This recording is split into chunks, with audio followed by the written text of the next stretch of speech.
Assalamu alaikum students. It's Abbas Jafri from Asas National School.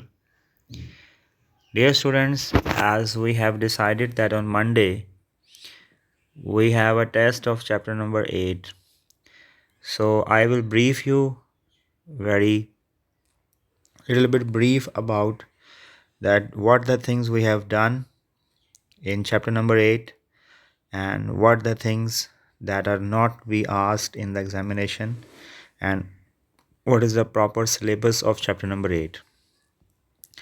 Dear students, जो test होगा उसमें जैसे chapter number start होता है तो इसके एंड पे आप देखते हैं कि डेफिनेशन है केमिकल मेटल्स की डेफिनेशन है.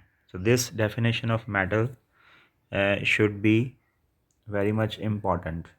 तो ये जो मेटल्स की डेफिनेशन है दैट कैन बी आस्क्ड, जो पूछी जा सकती है.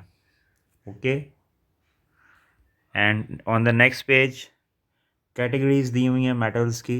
Metals can be categorized. So उसकी उन्होंने एग्जांपल्स दी हुई हैं. ठीक है ना. सो एग्जांपल्स आ सकती हैं.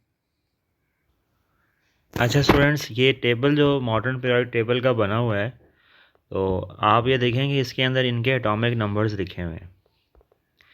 ठीक है ना. तो एटॉमिक नंबर्स जो हैं वो बेसिकली इम्पॉर्टेंट हैं बिकॉज एटॉमिक नंबर्स आ सकते हैं, लेकिन आज जो टेस्ट होगा मंडे वाले दिन we cannot you shouldn't do this periodic tables atomic numbers. So in Monday's test atomic numbers के टेस्ट जो है वो नहीं पूछा जाए, एटॉमिक नंबर्स के बारे में नहीं पूछा जाएगा MCQs के अंदर. ओके डियर स्टूडेंट्स, इसके बाद आती हैं इंपॉर्टेंट फिजिकल कैरेक्टरिस्टिक्स. तो ये क्वेश्चन आ सकता है कि write down the important physical characteristics of metals and similarly important chemical properties. Physical properties और केमिकल प्रॉपर्टीज़ हैं. तो ये जितनी प्रॉपर्टीज़ किताब में दी हुई हैं सारी याद करें.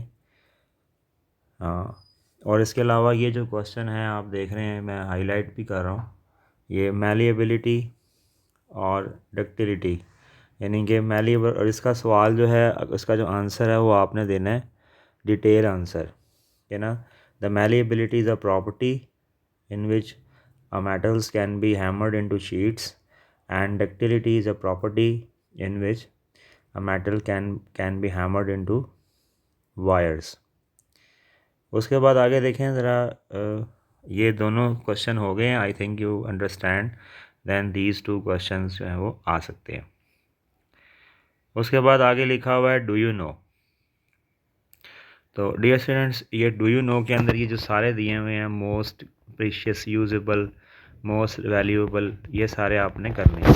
और यहाँ पे देखें ये लाइटेस्ट ये मेटल्स है, इसकी आपने जो डेंसिटी है वो लाजमी करनी है. जो डेंसिटी यहाँ पे दी हुई है 0.53 ग्राम पर सेंटीमीटर क्यूब और 22.5 ग्राम पर सेंटीमीटर क्यूब, ये डेंसिटी आपने इसकी लाजमी करनी है.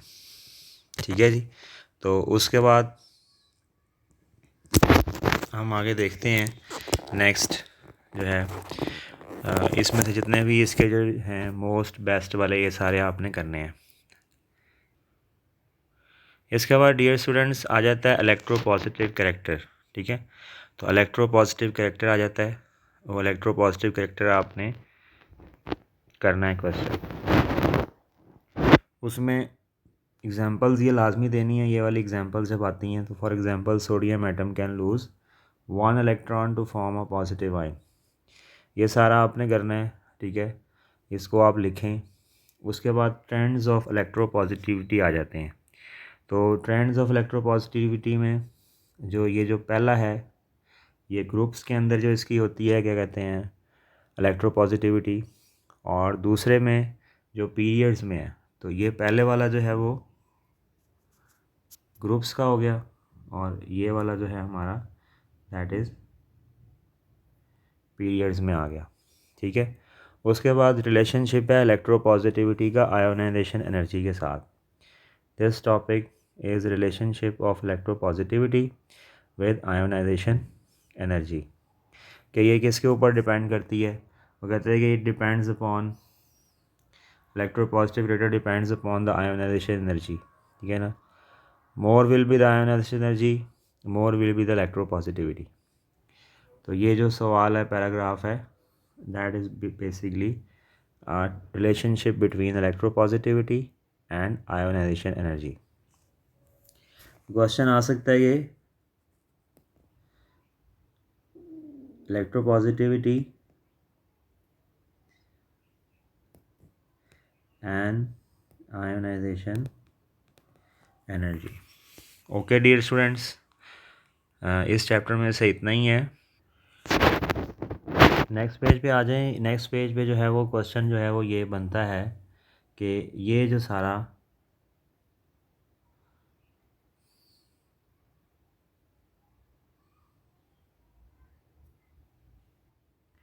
नेक्स्ट पेज पे ये जो सारा पैराग्राफ है,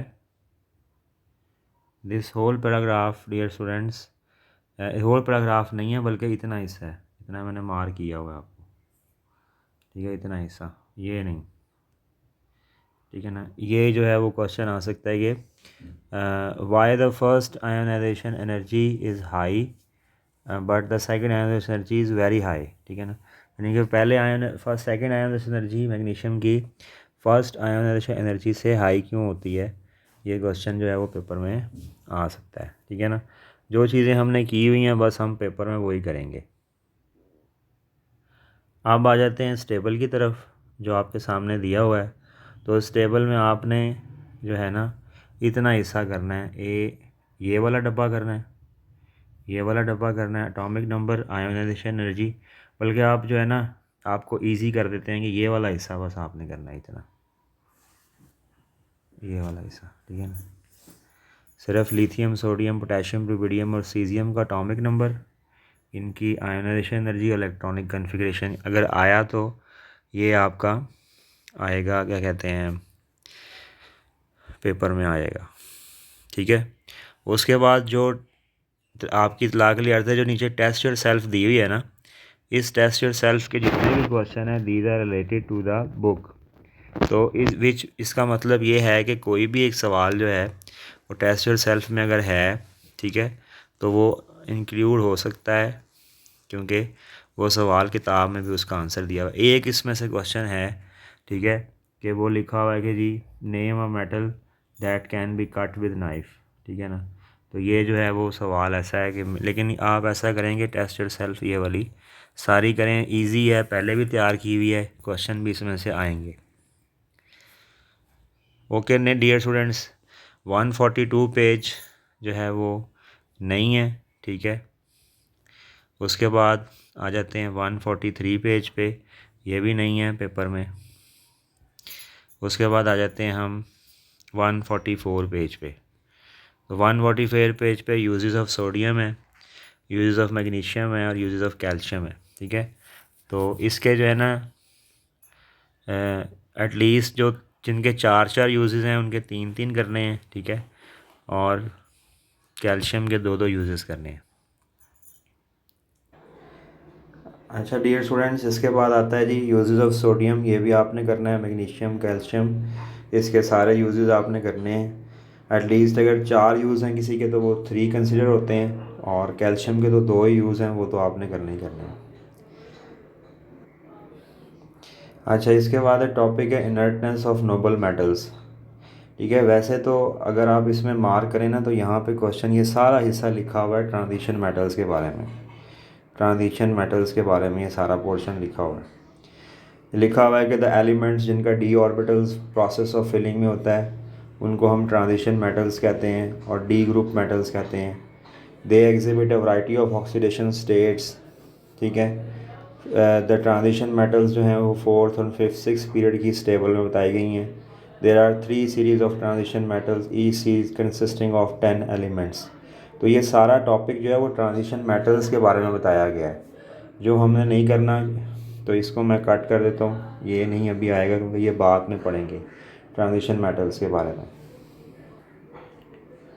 अच्छा, इसके में जो है वो ये जो पैराग्राफ है टेबल के नीचे वाला ये भी नहीं करना, ठीक है।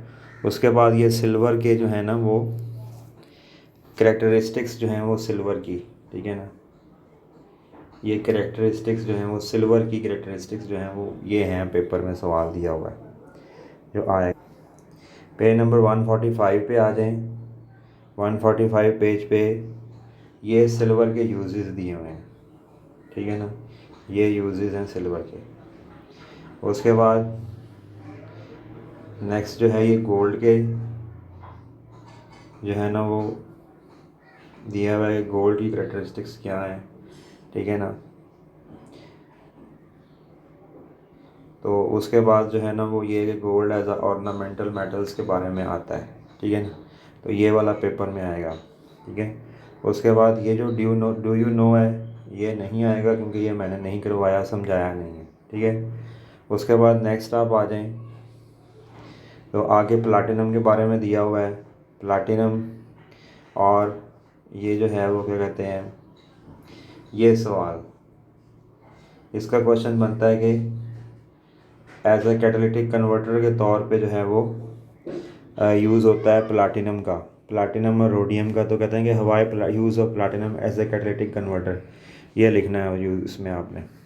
और ये सारे इसके यूजेस दिए हैं प्लाटिनम के, ठीक है ना, तो ये आप कर सकते हैं।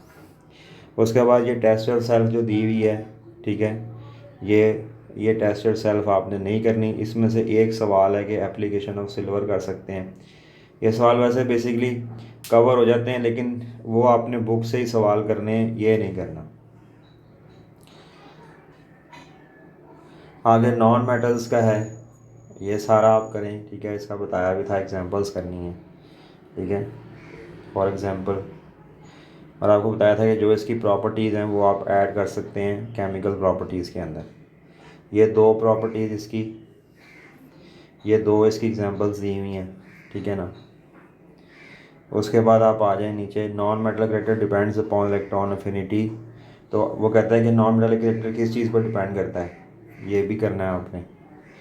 उसके बाद नॉन मेटल्स की पीरियोडिक टेबल में लोकेशन क्या है उसके बारे में ये दिया हुआ है, ठीक है। और उसके बाद है physical properties of non metals, तो ये सारा करने की ज़रूरत नहीं है, ठीक है, सिर्फ इसकी प्रॉपर्टीज़ जो है ना वो बस प्रॉपर्टीज़ ही आप करें, ठीक है ना। ये जितनी भी प्रॉपर्टीज़ दी हुई हैं, दीज प्रॉपर्टीज़ आप इसमें कर सकते हैं कि they have low density, they have low melting and boiling points accept silicon, graphite and diamond, ठीक है जी। अच्छा, इसके बाद ये इंपॉर्टेंट केमिकल प्रॉपर्टीज़ हैं नॉन मेटल्स की, ये हो गई। और ऊपर जो है वो ये फ़िज़िकल प्रॉपर्टीज़ हैं, ये दोनों केमिकल और फिज़िकल प्रॉपर्टीज़ हैं। जस्ट प्रॉपर्टीज़ लिखनी है, बाकी और कुछ लिखने की ज़रूरत नहीं है।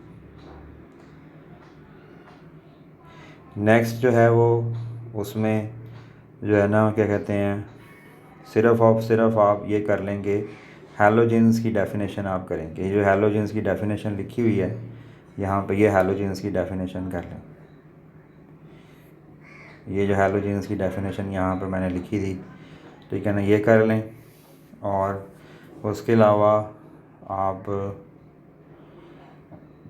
ये टेबल है, इसमें मेल्टिंग बॉइलिंग पॉइंट्स दिए हुए हैं, इलेक्ट्रोनेगेटिविटी की वैल्यूज़ दी हुई हैं, ठीक है, तो ये भी हैं। इसके कलर लाजमी करें आप, ठीक है, ये आ सकते हैं। बस इस टेबल तक ही जो है वो, इस टेबल के ऊपर तक ही आपका सिलेबस है for chapter number 8। Thank you very much dear students. For comments and any suggestion please WhatsApp group में ये तमाम लेक्चर देखने के बाद मुझे इसके बारे में जो भी क्वेश्चंस वगैरह या आंसर हैं वो आप व्हाट्सएप ग्रुप में सेंड कर सकते हैं। अस्सलाम वालेकुम, be careful, stay safe, thank you very much for today, अल्लाह हाफिज़।